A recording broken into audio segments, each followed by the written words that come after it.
在这座田野上有一座上千年的古墓，在上千年的历史当中，无人知晓墓主人的身份，周边也没有任何建筑。关中的大地很多这种墓种让人不知道身份，当地的村民也以为这个是一座无名大墓。但是在2004年某一天晚上，这个墓种周围发生了巨大的爆炸声音，这座千年无名古墓进入人们的视野，千年谜团终于解开了。这座古墓的墓主人是谁呢？就是唐朝的贞顺皇后。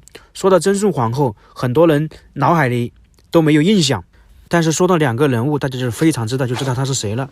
她是武则天的侄孙女，还有李隆基生前最宠爱的妃子。那么很多人都会说，李隆基最宠爱的妃子不是杨贵妃吗？她跟杨贵妃关系很好吗？其实大家要了解一点，李隆基他的一生其实可以分为两部分。当皇帝有两部分，第一是开元，我们说的开元盛世；第二个是天宝，就是安史之乱。那这个贞顺皇后是李隆基早期的最宠爱的妃子，就是在开元的时候，她是这个贞顺皇后。这个贞顺皇后是死后追封的，生前是叫做武惠妃。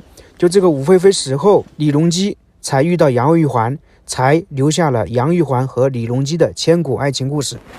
还有个更好玩的，我们常说杨玉环其实也算是李隆基的儿媳妇，其实杨玉环同时也是我们眼前这个墓主人的儿媳妇。这个武惠妃有一个儿子，刚好这个儿子就娶了杨玉环，所以唐朝早期的宫廷关系还是挺复杂的。那么在史记中记载这个贞顺皇后的资料为什么这么少呢？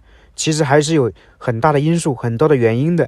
我们先来了解一下，来谈一谈，说说这个墓主人的故事。这个墓最开始在这里上千年都是没有人知道墓主人的身份的，他是如何被确定身份呢？2005年的某一天，当地的村民在这里发现，在这个封土的南面出现一个巨大的盗洞，然后马上报警，最后发现这座古墓是被盗墓贼用爆破的形式进行盗掘。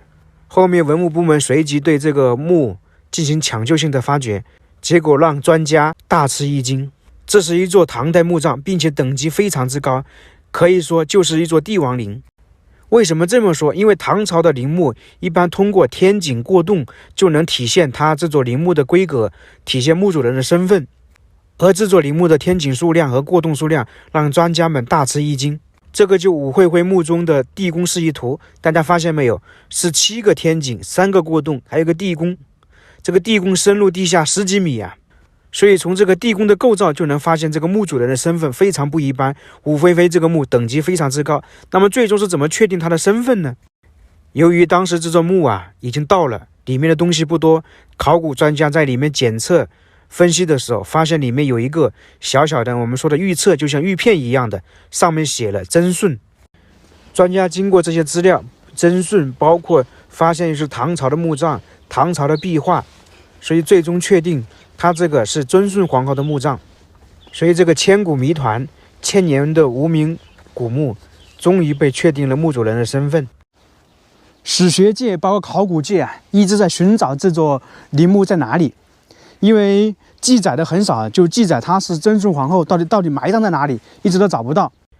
但是很可惜，这一座古墓也最终被盗了，而且是2004年被盗的。然后考古专家在勘测的时候、发掘的时候，因为离的时间不是太久，发现地宫里面刚刚被盗的应该还有棺椁，还有壁画。因为壁画被割走是有很明显的痕迹的。为什么确定会有石棺呢？因为唐朝大部分墓葬棺椁外面都是一个石棺，根据现场考古专家发现痕迹的发现，这个石棺应该非常巨大。现在我们看到就是这个石棺的复原图，它这个石棺在陕西省历史博物馆。后面经过警方的努力，把盗墓贼抓获。盗墓贼交代，这个棺椁已经被切割贩卖到美国，还有壁画。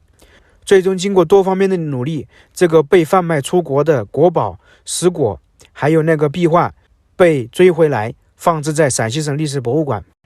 所以树立在这个大地上的一座千年古墓终于揭开了神秘面纱。但是由于现在这座古墓我们刚才说了被盗了，里面物品很少，基本上没有了。后面经过考古发掘，把所有的东西都清理完毕。所以说不管你生前多么受宠，多么受皇帝的宠爱，最终这个墓还是被盗了。另外一点呢，它生前是荣耀很高，但是唐玄宗李隆基死后，他的荣耀都没有了，他的身份也没有了。